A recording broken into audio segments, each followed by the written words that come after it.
Hello, everybody. Welcome to today's episode of the podcast where we sit down with some of the sharpest minds in the management consulting industry. This episode is powered by Clubhouse AI. At Clubhouse AI, we help management consulting firms break free from outdated lead-gen methods like events, networking events, and referrals, which often feel more like wishful thinking than a real strategy. Our battle-tested, data-driven client acquisition system brings in your ideal clients with no chasing, no guesswork, just compounding, predictable growth.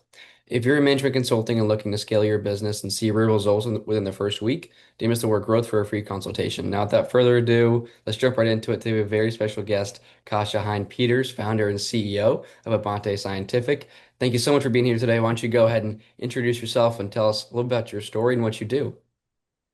Thank you very much, Ethan, for inviting me. I'm happy to be on the podcast. And as you said, my name is Kasia Hein-Peters. And from my accent, you can probably guess I was not born in the United States. I'm originally from Poland, where I am a physician. I'm also a psychiatrist by training. But I have worked in the industry for almost my entire career. I sometimes laugh that I started at 6 years of age because after a small surgery, I was in a pediatric surgical hospital many years ago in Poland, and I got as a gift from the physicians, I got a real IV drip. Okay. Interestingly, that they thought it was a good gift for a 6 years old girl, but I put it into the right use and I pumped my little teddy bear with a lot of water through this IV drip. And it didn't end well for the teddy bear. So I'm always saying that I started my career from a malpractice when I was 6 years of age. But then actually reflected really my high level of interest of how these medical devices work, and very, fascination with somehow the link between technology and medicine. So I think that's why I moved forward to studying medicine, and then that's why I started working for the industry. Because I think that in the industry, as opposed to clinical practice, what you really see is a huge impact of these new technologies, both pharmaceuticals and medical devices, on people's lives. An introduction of a new drug or a new medical device sometimes can impact millions and millions of people. So I think that was the main reason why I stayed in the industry for so long. That's amazing. And what inspired you to start your own business? Why not go work for somebody else? It was a longer term kind of transformation and mindset change, I think. When I was working for the industry, again, initially I was really fascinated with the level of impact that industry can create. But then over time, I realized that the industry is not always the best in creating breakthrough innovations in medicine. I found out because, incumbent companies are not necessarily so interested in innovation because it will eventually may destroy their business. They are more interested in protecting their current business. So most breakthrough innovations actually happen in startup companies, in smaller companies. They are less risk averse. Yes, many of them fail, but those who succeed, they actually continue bringing major breakthroughs to the market. And once, I was obviously came to the realization of that during the pandemic, when we saw the new technologies, new vaccines, new technology platforms actually saved millions and millions of people from dying due to COVID. So after the pandemic in 2022, I set up my own company. And I decided to make sure that the startup is, on one hand, that the startup companies are more successful, because in our industry, the success rate is about 5 to 10% only. Wow. And I decided to help bigger companies to become more innovative. And I think that was my major motivation. And that's what I've been doing since 2022. It's amazing. It's very, very ambitious. I love to hear that. And what does your day to day look like? What's your typical day and how do you fit into the bigger picture at your company? So my company is really small. I am a solopreneur. I work a lot through different partnerships with other companies, by the way, when we need to create specific offers for specific clients, and I need, Yeah. other people to help me, and I need them to help. And they need my help. But having said that, I am coming in when a company does not see the results that they would like to, being that either growth or profitability. And I usually take care of their capabilities issues, leadership styles, and culture. So that's kind of how I fit into the bigger picture with my clients. And I basically help them fix the competencies, the processes, the governance, and the systems that they use in order to kind of put them back on a growth path through innovation. Now, you also ask about my day. So I think that as with many consultants, my day is spent between several activities. One of the biggest activities for consultants like me is business development. And I think we do it through basically, or I do it through two ways. So one way is I do develop a content, educational and promotional for LinkedIn, predominantly for LinkedIn, a little bit for other social media, but also for traditional media. I did start working a little bit more with traditional media through interviews and articles, obviously being on podcasts like this one, because a small company like mine needs visibility. And I think that so that's kind of one big area. And it does take a variety of time depending on the situation and how much client work I actually have at the moment. There is also, as part of business development, there's meeting with prospects and leads, which also takes time. These are very interesting conversations, and I like them no matter how they end. I really like to learn about what's happening in the market, and I think for that purpose, these conversations are really critical. And then there is some part of my daily work that obviously is work for the clients. So whatever project I have, it's probably 50 plus % of my work is typically projects with the clients. And then the remaining part of my day is actually continuous product development, because I think we need to continue to adapt to market changes. And for example, now I am in the process of launching some major educational programs. I've noticed that one of the best ways to improve the innovativeness of the company is to actually improve the competency of the staff and help them to fix the processes and governance as they see fit. But for that, sometimes they need to be upskilled and really understand how systematic approach to innovation management can help them. So I'm launching 3 major educational programs now for companies and teams for the upskilling. And for example, another thing I'm launching now is the specific consulting offer for companies who want to become what we call fractal organizations, meaning repeatable processes and governance for innovation in multiple different parts of the company. So it's a very interesting concept. If anyone wants to talk with me about it, I'm very happy to explain. So that's kind of how my day looks like. And then there are some networking events that I attend both online as well as physically here in Las Vegas. Awesome. Which is always fun, because we don't do, in Las Vegas, we don't do lunch and learn. We do sip and learn. Yeah, yeah, I love it. A busy woman, very, very, very busy woman, it sounds like. Why don't you dive a little bit deeper into that thing you mentioned? You're starting to roll out the fractional. The organizations typically approach innovation in either centralized way or decentralized way. Big organizations, when they do, so centralized approach to innovation management has the benefit of being, managing resources, of being able to really develop more breakthrough innovations, because it does require more resources, and then kind of being better aligned with the company strategic goals. But it also alienates employees who didn't participate in the development of the innovation, and employees then are maybe less willing to implement it in the field. It also does not tap necessarily into kind of the collective knowledge and creativity of the entire organization. And in my industry, a centralized approach to innovation is actually the norm. And if it fails, it usually fails because of silos and not the inability to sort of crowdsource ideas from the entire organization. Now, on the other spectrum lie organizations that are incredibly decentralized. This is typical for organizations that have a big pipeline of products, but the pipeline may be different in different geographies, or they have a very autonomous culture. But decentralized innovation, also the benefit is that it's done much closer to the customer. So I think that sort of incremental innovations in commercialization processes and products are actually very well suited for decentralized innovation.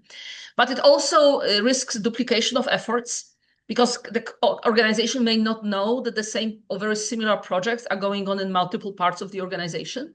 And also the resources are very, spread thin. And some companies try to do, whatever hybrid in their case looks like. But the approach to innovation management, as well as to some other aspects of organizational effectiveness, are probably better suited by looking at the organization as fractals.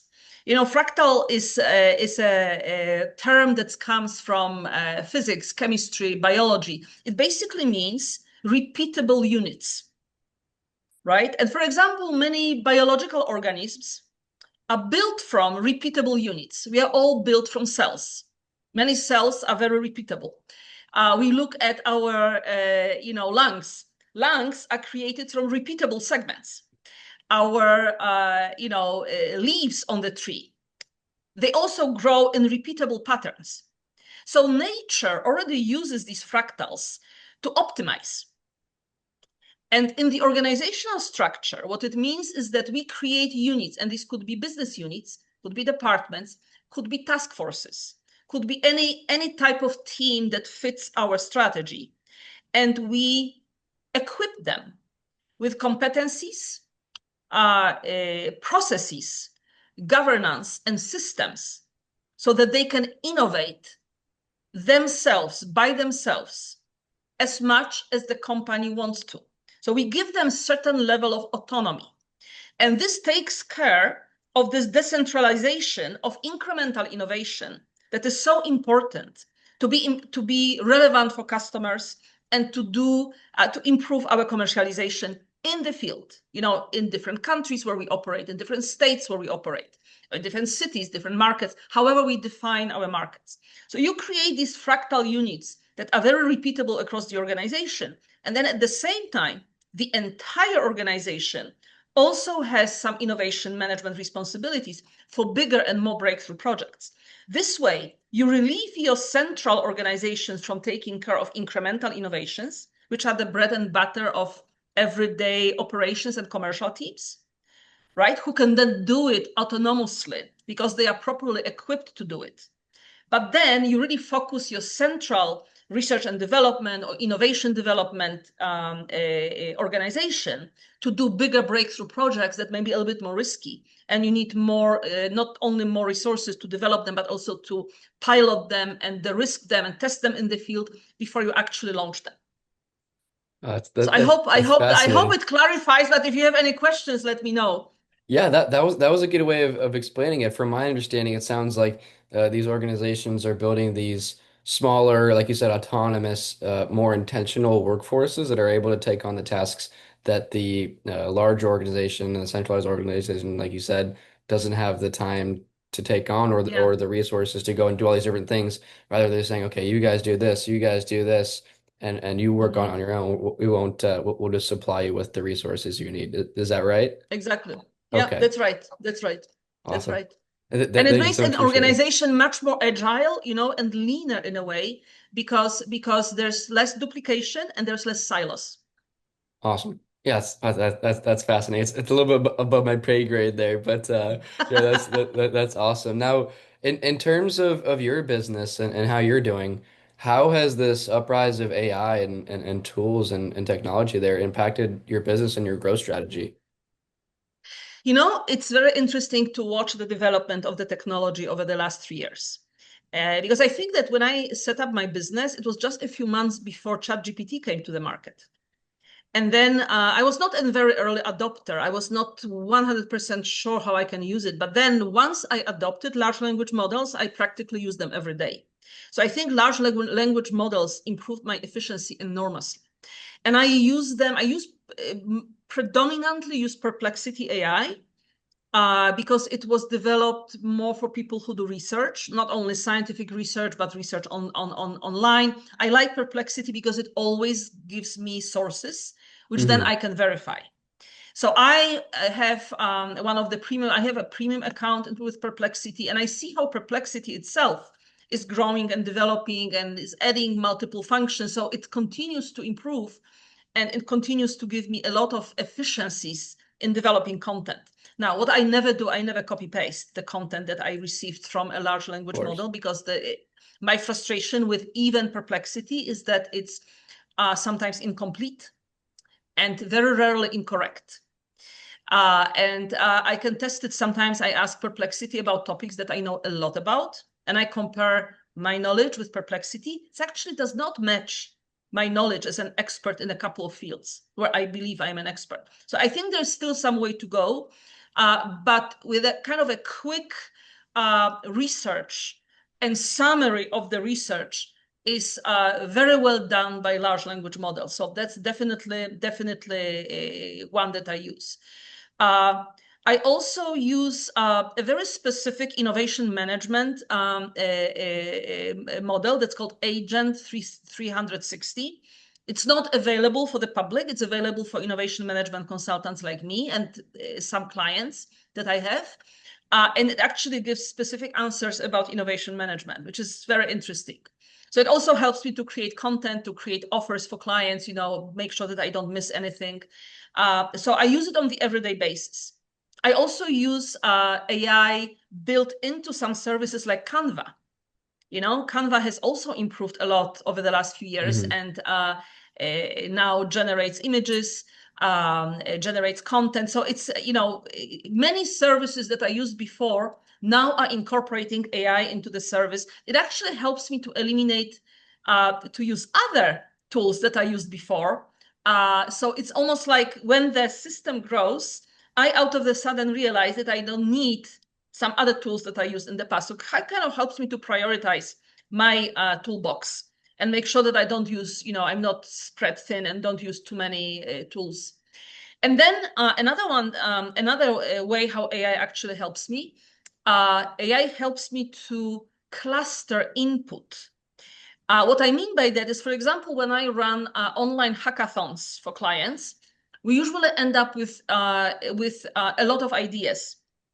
And what happened in the past was we actually needed a lot of human, manual work to group these ideas into reasonable clusters and then, go back to the client and see, which clusters of ideas you actually want to move forward.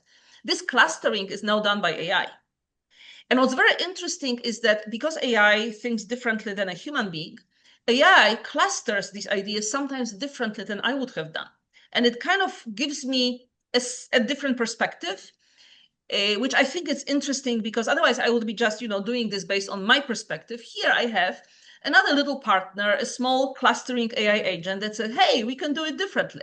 So, but it also saves enormous amount of time. So I would say that in my case, it's mostly efficiency that has improved because of AI, and I'm using AI practically every day.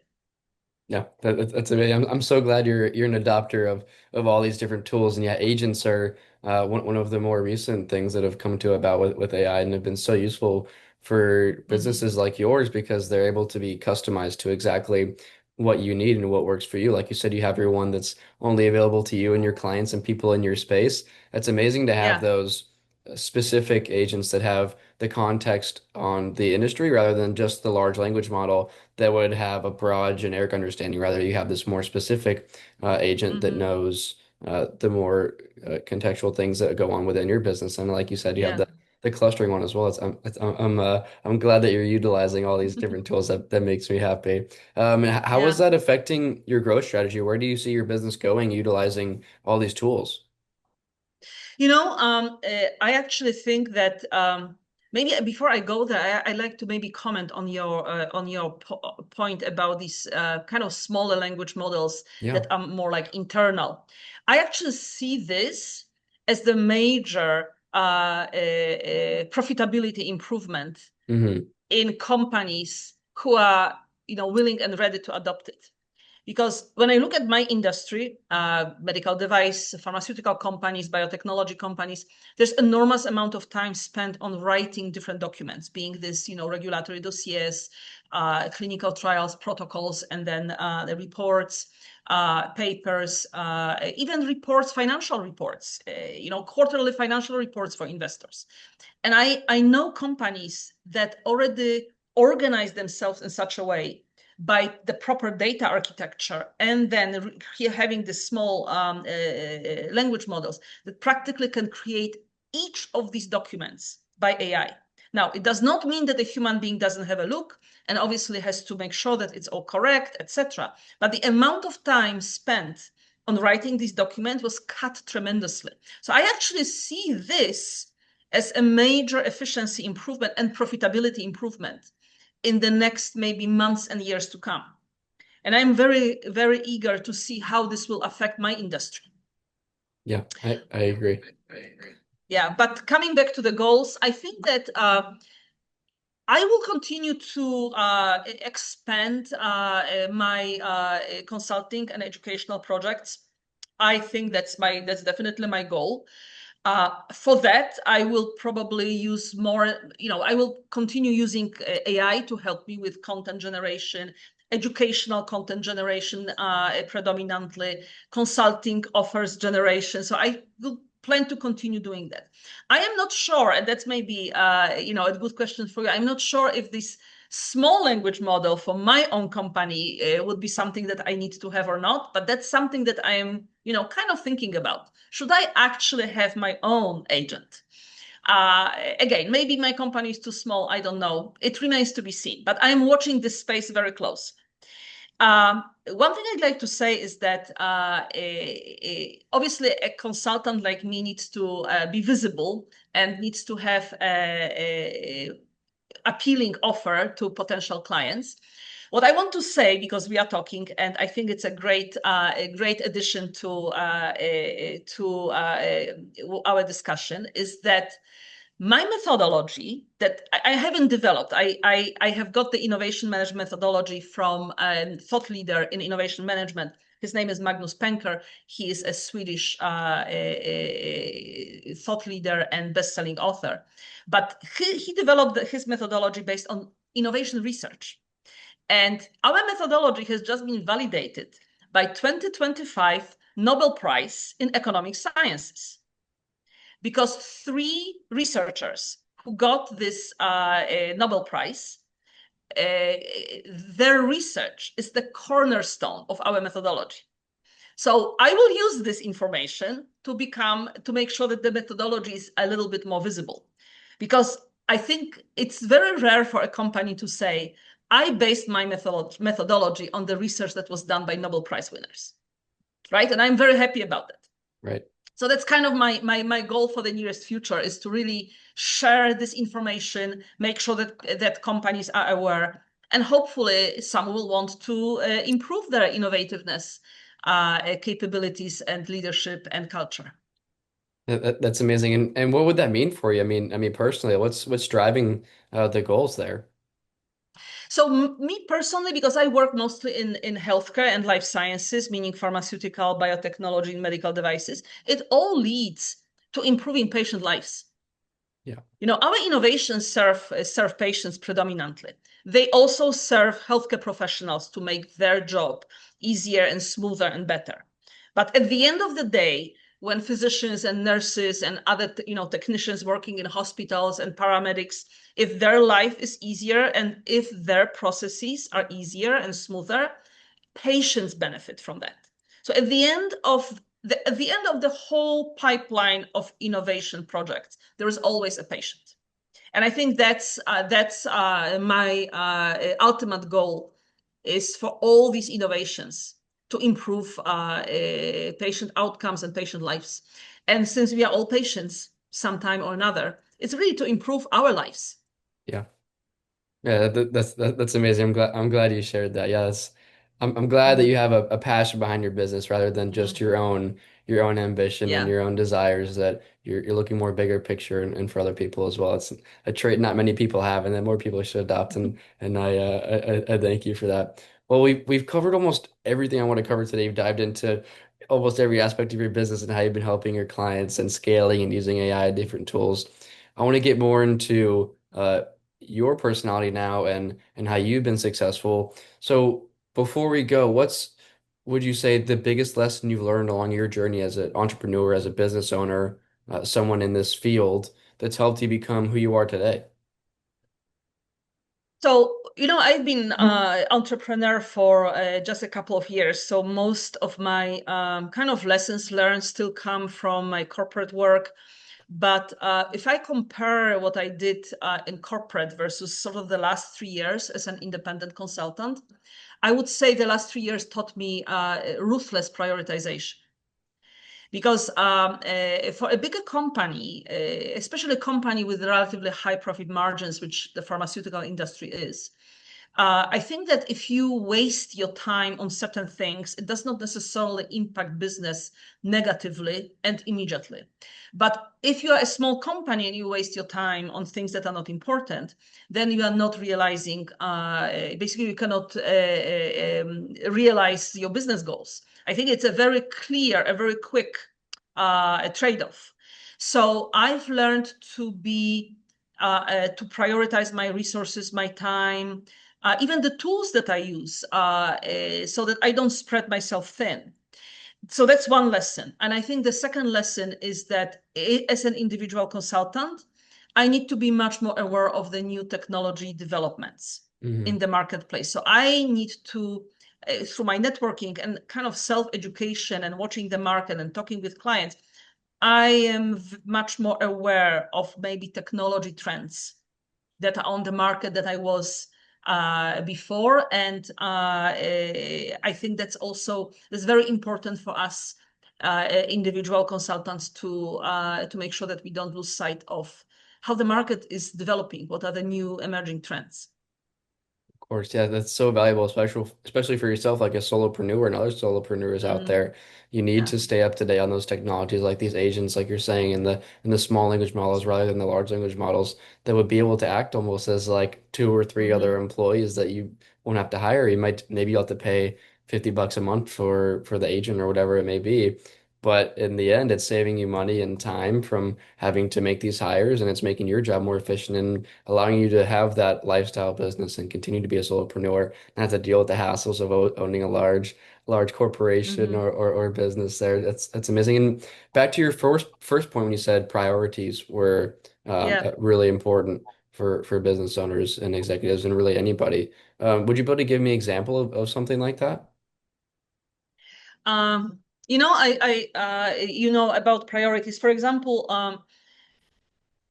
once I see that an AI tool is developing its functionality, I review other AI tools that I use and get rid of some. Yeah. Just to give you an example, maybe Canva is a good example. Is Canva has been making enormous progress over the last few years, and I do benefit from that. And I decided to stop using tools like Prezi, which used to be my alternative to PowerPoint, nice slide development tool. And I stopped to use Beautiful AI, which was another AI powered design tool to develop slides. So I got rid of two other tools. Everybody came with some payment, right? So I got rid of the costs of the two other tools because Canva, still at the same cost for me, is actually giving me functionality that the other tools were giving me before. So that's the as you manage your not only your income but your expenses as a solopreneur, it's very important to keep expenses under control. And that's why prioritization of tools is incredibly important. And you're right, I'm paying certain amount of money for these AI tools per month. And I am, as bad as it sounds for young consultants, I'm not hiring young consultants to help me, right? So yes, if we say AI does eliminate some jobs, it does eliminate some jobs. But for a solopreneur like me, I don't need to worry about hiring people if I have AI doing certain jobs for me. Right. Yeah, I mean it's an amazing thing. And you could even think of it this way, if you didn't have these AI tools helping you and you did have to hire out certain employees, you might not be doing business the same way you're doing today. You might not have as successful business as you do you might not even have any Hmm. business because it might be not profitable enough for you. And these tools are allowing Exactly. people like me and you to have these leaner businesses because we can rely on Hmm. AI and these different tools. And I like that you said prioritizing the ones that are more efficient and to continuing to develop and bring in new leads at the same cost. I think that's amazing. And but before we go, I really appreciate your time. I think you've shared some amazing things, and the expertise is incredible that you've been able to share today. But where can people find you? Where can people go if they're looking to hire you or find you on socials? I think that LinkedIn is the best place. I also want to say that there's really no one with the same first and last name as me. With this combination, right? Obviously, there are people with the same first name, there are people with some combination of my last names, but there's no one with this combination. So I am the only one, Kasia Hein-Peters, on LinkedIn. And I suggest that people find me there. Because for me, it's the main platform and it's easy to connect with me. It's easy to send me a message to LinkedIn. And once this happens, then we can obviously move to email and I can obviously share my website and everything I do. But LinkedIn is the place to find me. Awesome. Thanks so much for coming, Kasha. I appreciate your time. Thank you very much for having me. Of course.